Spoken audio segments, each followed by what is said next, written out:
Let's move on to our last hack, and this one is probably the most useful one of all, because this one is to do with the ed endings in English.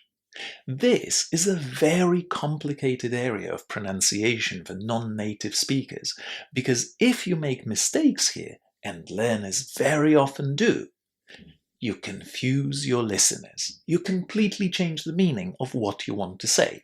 So, let's talk about the rules. There are basically 3 ways of pronouncing the ed endings for regular verbs in English. You can pronounce this ending as t, a single t sound that you attach to the infinitive, as d, another single d sound that again you attach to the main verb, and as id, that you attach to the verb as a full extra syllable. So let's have a look at some examples and I'll explain to you how things work and why that is. So let's have a look at examples of ed endings pronounced as t, a single t sound that we attach to the infinitive. Listen and repeat. Picked, asked, looked, stopped, purchased. Well done. Now let's focus on those verbs that finish in d, a single d sound.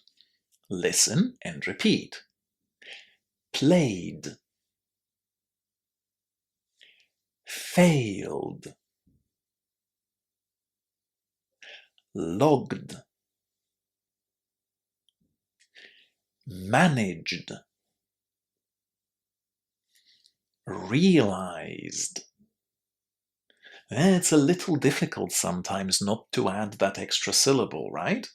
But remember that if you do add an extra syllable, and for example, instead of saying purchased, you say purchase it, or instead of saying managed, you say manage it, what you're doing is you're actually giving me an order to purchase something or to manage something, right? Manage it. Do it. It's an order with that extra syllable, and you definitely don't want to say it like this when you want to say managed without that extra syllable. Managed, purchased. Really, really important not to add that extra syllable. But, as we said, there are cases where EDs are pronounced as an extra syllable. So let's have a look at a few words that follow this rule. Listen and repeat. Wanted, needed, contacted, hated, ended. So, why is it that sometimes we add the extra syllables and sometimes we don't? Well, the reason is the actual physical mechanics of our mouth. If you look at these verbs here, they all finish in t or d. Now, would it be possible for you to pronounce these words without adding an extra syllable? Let's try. Let's say the first one. Want. Let's try the other one. Need. It's practically impossible. I mean, you'd have to be very, very skilled in order to say d and d, or t and d, without adding any extra syllable in between. So that's basically the reason why an ed ending can be pronounced as a single extra syllable. So whenever you have a verb that finishes in t or d, you need to add an extra syllable if you add the ed ending to it. So wanted and needed. So let's have a look at our first 2 groups of verbs. Why do we sometimes pronounce the ed ending as t, and why do we sometimes say d? Well, it's all to do with the type of the sound in front of the ed ending. Let's look at the last two words in both groups that we practiced. The first one, if you remember, was purchased, and the other one was realized. Purchased is pronounced with the t sound at the end, while realized is pronounced with the d sound there. So why is that? In order for me to explain to you how this works and why sometimes it's a t and why sometimes we say d, I need you to do a little experiment for me. Put your hand on your throat and make the s sound. Make it for a long time, as long as you've got air inside your lungs, and pay attention if you can feel anything happening around your throat. So let's do this together. 3, 2, 1.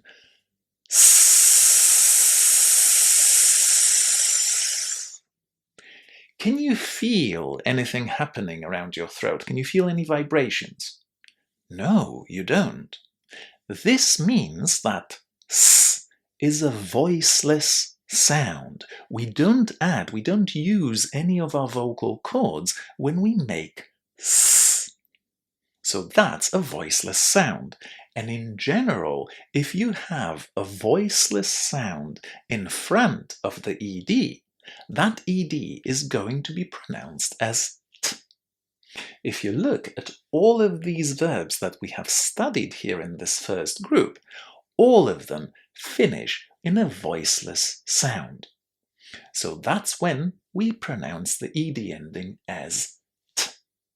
Now let's contrast this with the words from the second group. So let's come back to realized. How does the verb realize, in its base form, finish? How does it finish? What can you hear at the end? Listen again. Realize. Realize. What can you hear? It's the z sound, right? So again, let's do this little experiment that we did before with the s sound. Put your hand on your throat and make the z sound for as long as you've got air in your lungs, and pay attention to what's happening in your throat. Let's do it together. 3, 2, 1. Zzz.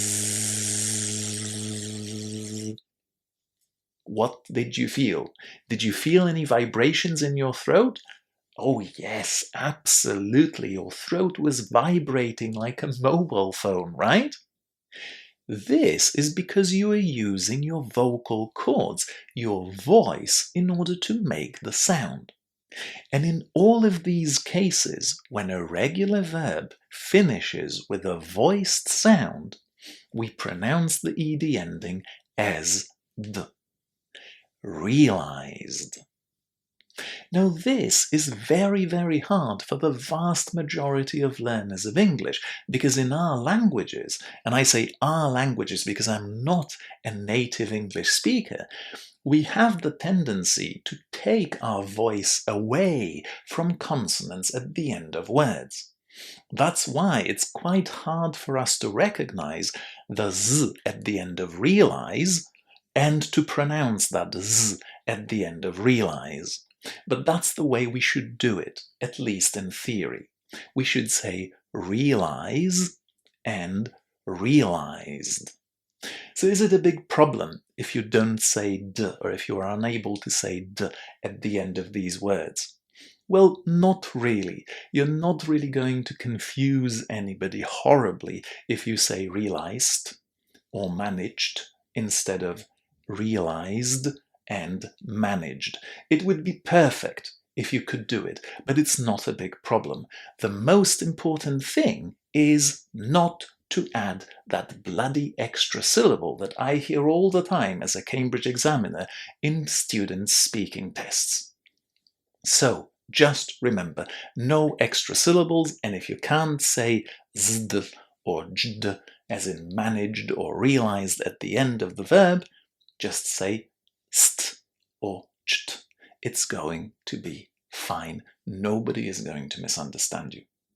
Now, if you'd like to practice this, if you'd like to learn more hacks like these, and you like my teaching style, consider joining Your English Upgrade, my online learning community, where you will be able to take pronunciation hacks, the course that I've designed, and other pronunciation courses, weekly challenges, take part in webinars where I meet with my students twice a week, give them personalized feedback on their pronunciation. It's basically worth every second of your time if you're serious about improving pronunciation.